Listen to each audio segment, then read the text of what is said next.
So, hello students. Our today's topic is genetics and inheritance. But before that, I want to introduce myself to all of you. I am Pratik, belongs to Charkhi Dadri, Haryana. I have done my graduation from Mastanath University, Rohtak.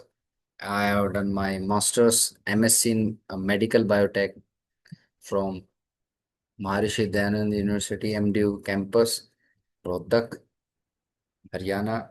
And after that, I have, I am pursuing B.Ed from Mandoli, Charkhitadri, Haryana. So this is all about my education background. And if I talk about my experience in teaching, I have taught 2 years in academy named Kota Classes, present in Rohtak, from 2024 to 2026 April. So past 2 years I have been uh, teaching their biology for NEET aspirants, uh, as a doubt solver and as a biology lecturer. So, okay, that was all about my education background and my experience status.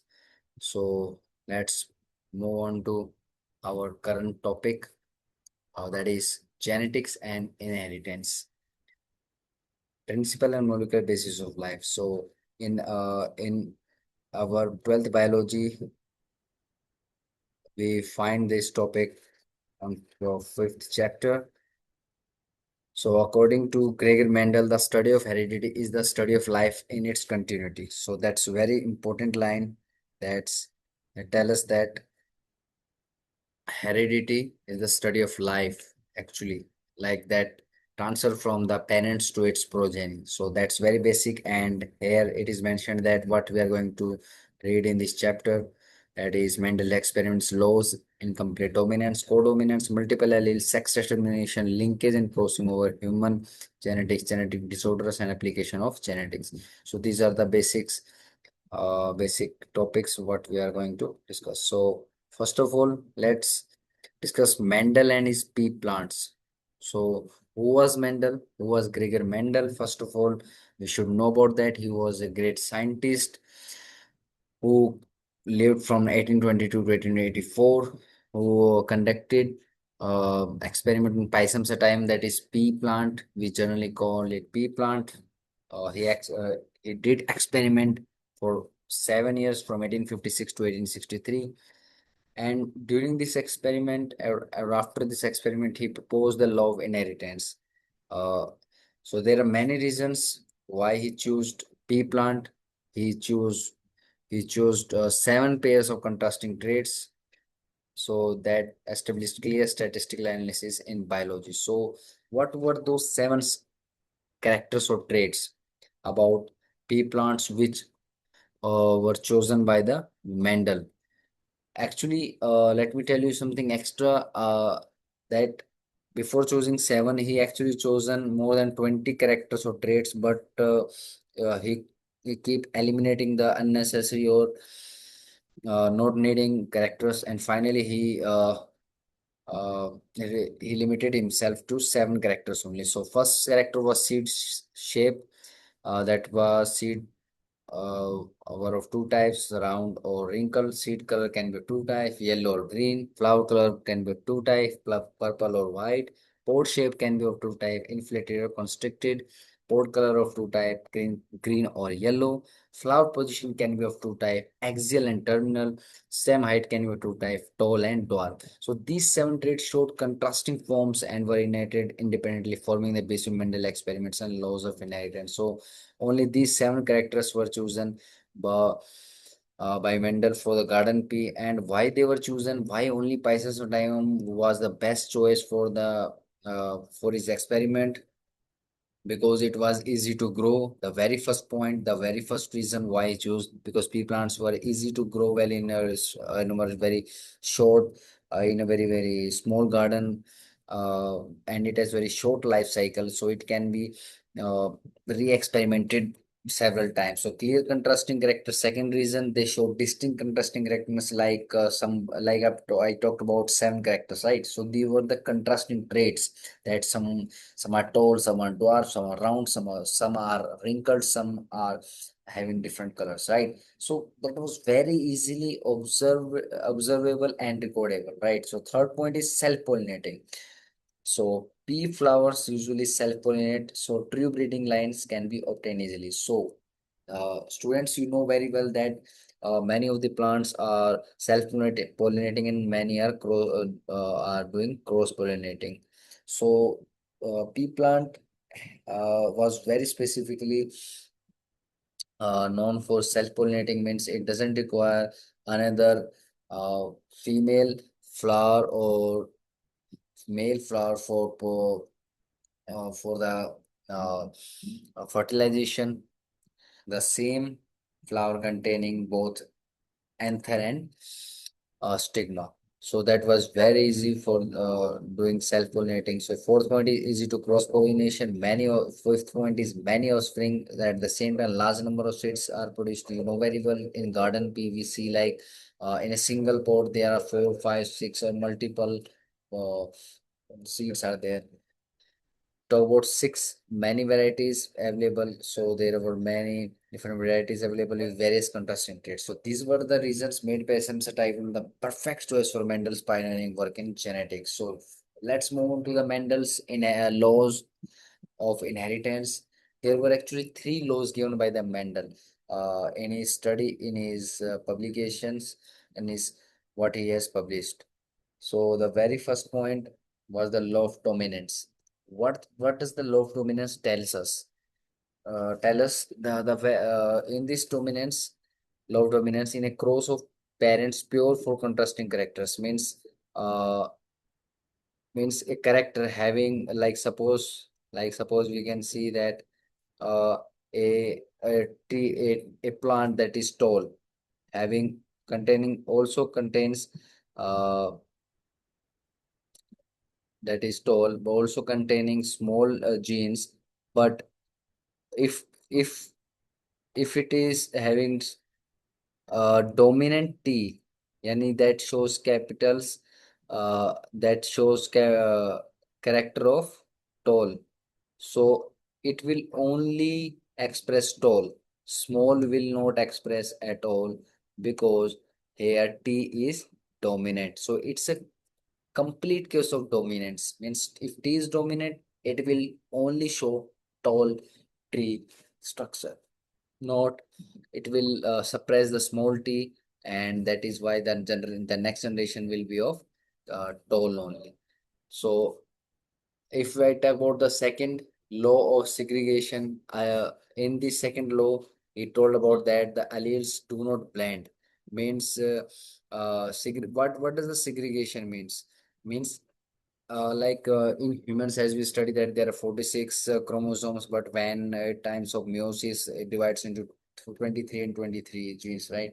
So each pair containing two chromosomes. So like same here in law of segregation, he told that alleles do not blend, they don't mix up, but during transfer from parents to their offspring, they separate same as like human, and they each gamete carries only one allele, only one character, one trait, right? So third law is independent assortment. When two pairs of traits are combined in a hybrid, the segregation of one pair of characters is completely independent of the other pair during gamete formation.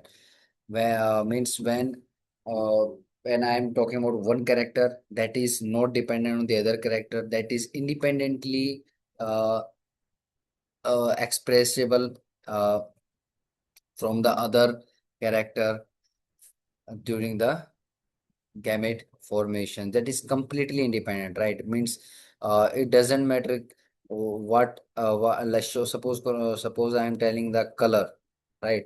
Color of a flower, and what I told you about, there are two colors of the flower, purple and white.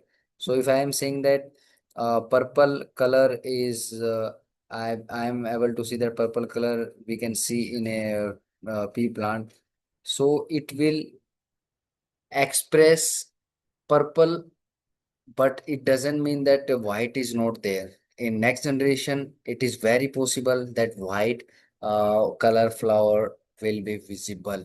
So they are independent of each other. It doesn't mean that it will not show the other color. So it's a matter of independent assortment. They are independent of each other. So next what we are going to look here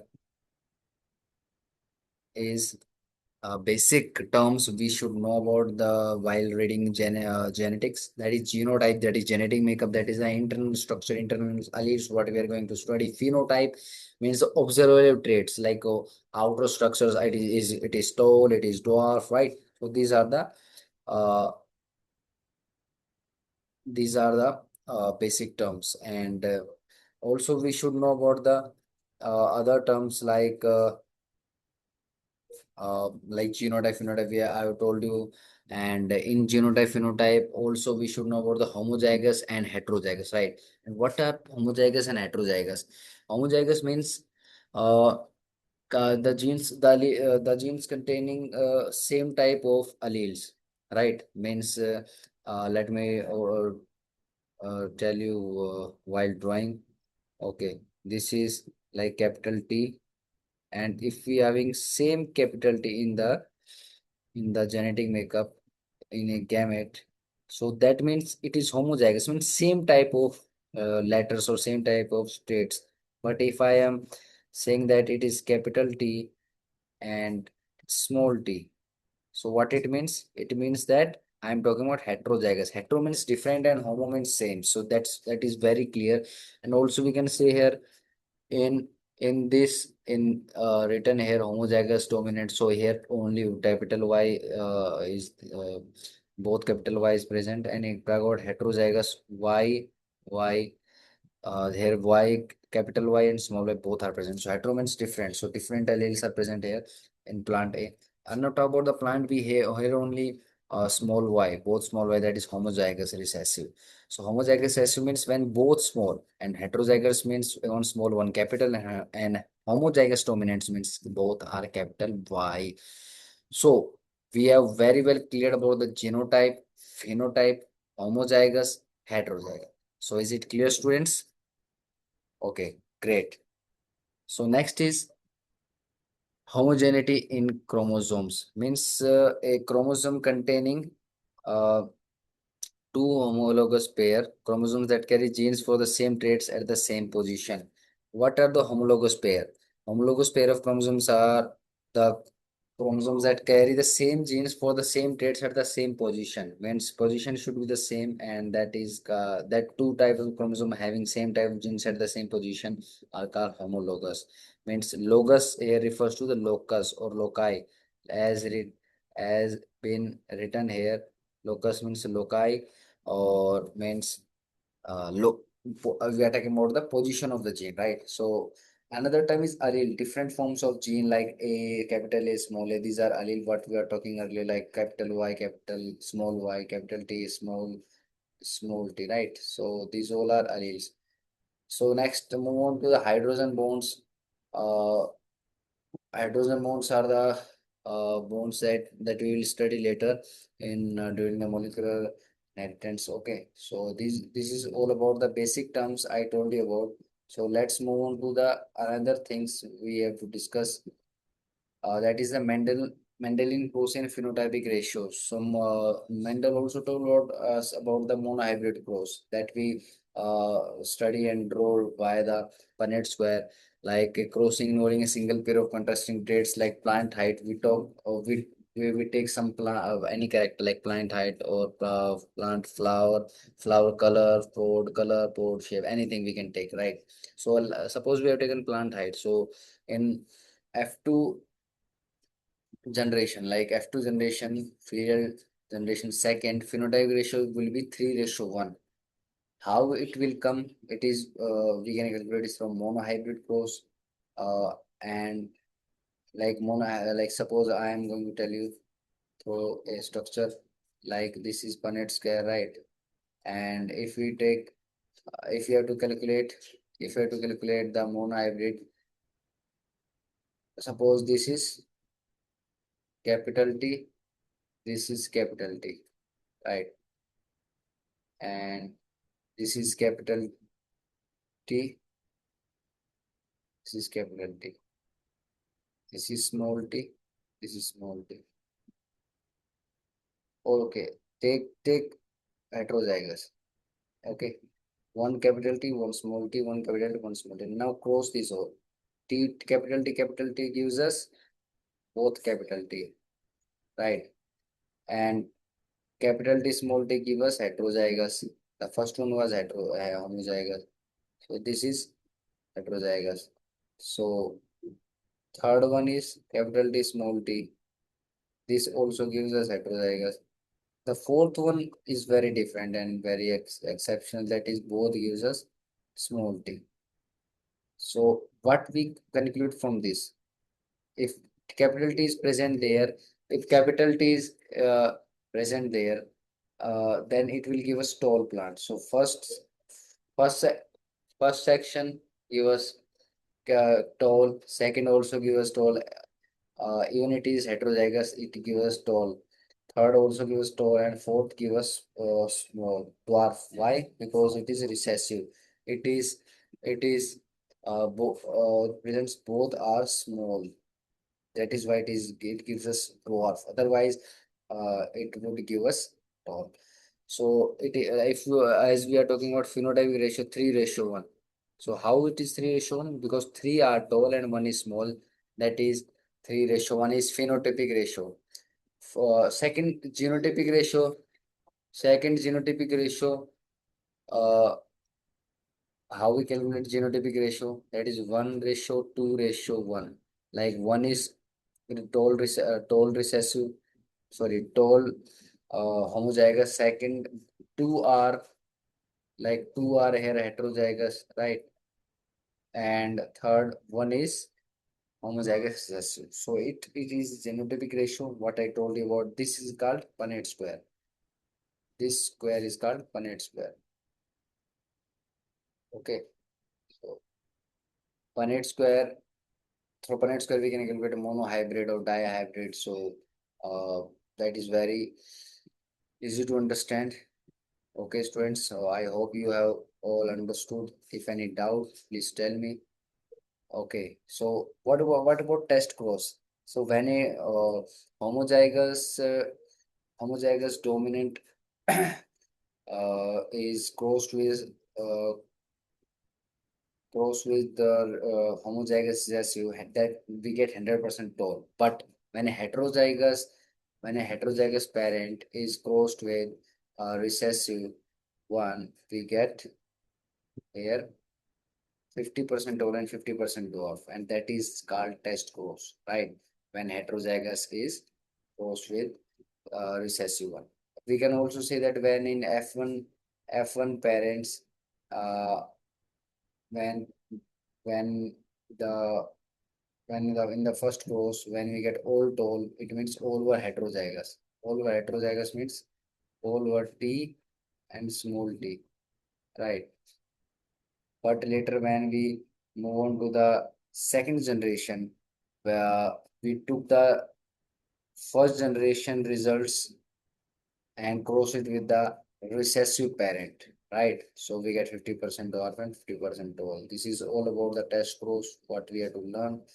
And okay, let's move on to the next things we'll have to learn. Next is as we have discussed about the log dominance, there are also exceptions to log dominance: incomplete dominance, codominance, pleiotropy. So what does the incomplete dominance tell us? Means uh, the situations, the conditions when the dominance was not working at all, or that there was some lacking points, like in Snapdragon. In Snapdragon, what we see in Snapdragon, we see that even when the red having capital R dominant homozygous, and white having small r or recessive homozygous, even then capital R small r doesn't give us red color in the presence of capital R, but it gives us pink color. So that was the very much lacking point of the law of dominance, and that was opposing law of dominance of Mendel, and we get here incomplete dominance. What about codominance? Codominance gives us tells us that the presence of two alleles simultaneously, like in blood group, we see that uh, IgA and IgB is present, alleles IB is present, that are when two alleles are present together, they give us blood group AB, right? So it doesn't exist anywhere other than the blood group. So that's also shows us the opposing situations of law of dominance, that was contradicting the laws given by Mendel. Third one is pleiotropy, a single gene. Earlier we were studying that is single gene was showing the single character, but here single gene influences multiple characters, multiple phenotypic characteristics. So like in phenylketonuria mutation in one single enzyme gene leads to mental retardation, hair reduction, skin pigmentation. So are you getting me? A single gene is showing multiple uh, characters, multiple phenotypic characters. So that was very much interesting and very much contrasting, very much contradicting regarding uh, Mendel's laws. So next, move to genetic disorders in humans due to mutations, due to abnormalities like sickle cell anemia, that is autosomal recessive, hemophilia, that is Mendelian sex-linked disease, Down syndrome, Klinefelter Down syndrome. So these all are what we have to. So next move on to like what we have studied right now, that is about the Mendel's laws. Why we are studying, why Mendel did research on these pea plant spices, and what was it all about was it all fake or real? Does it really relate to our natural life, our real life science, real, that does it really relate to our reality? Yes, actually it relate to our genetic material.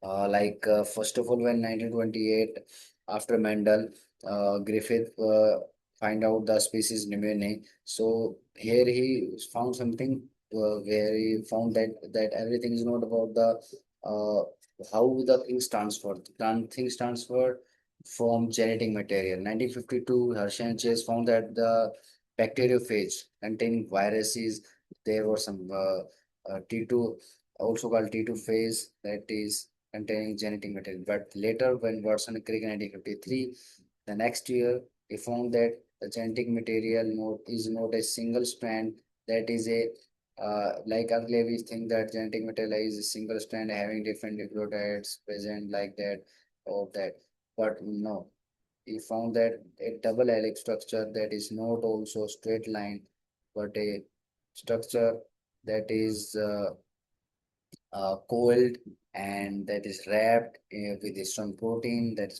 present in form of chromatid, then chromosome, then in it is present in nucleus. So everything was very much clear now, and it was a double helix structure that is given by Watson and Crick. What we are studying today, that was all the credit goes to these old scientists.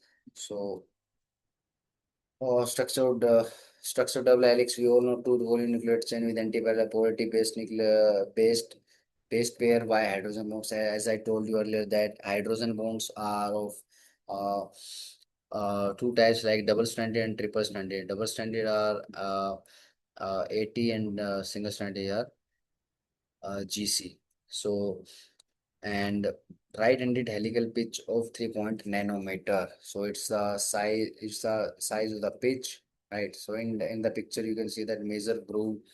These are the structure major groove, like between the helical structure. That is a minor groove outer one. What we can see here, sugar phosphate backbone. It is when phosphate phosphate a phosphate structure is linked with nucleotide, uh, nucleoside actually, that makes a complete nucleotide, and between two helix structures are bonded by hydrogen bonds, right? So because hydrogen bonds are the strongest bonds, right? So either it's AT or CG, or in case of other, we can also see uracil, right?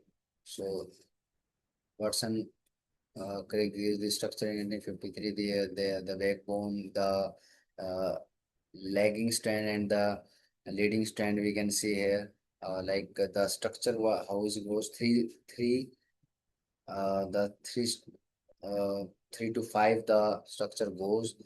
Okay, the backbone consists of alternating sugar phosphate groups, nitrogen bases project inward, joined by specific nitrogen bonds. So that is how DNA packaging in eukaryotes is done. We can see that I already told you about there are it is done by the double helix structure. When hydrogen bonds are there, it is wrapped in the form with wrapped with histone protein, then chromatid, then chromosome, then nucleus, and their nucleosome. If I talk about the structural unit, forms a nucleosome containing around 200 base pair of DNA. Right. This was the basics of genetic material genetics. What we have to learn before studying the topic genetics in detail. So this was all for now, and I can say that this was very uh, basics of genetics. If any questions, students, you can tell me, and the next things we'll study in next class. So hope you got it well, and so see you in next class. Thank you very much, students, and thank you very much for now.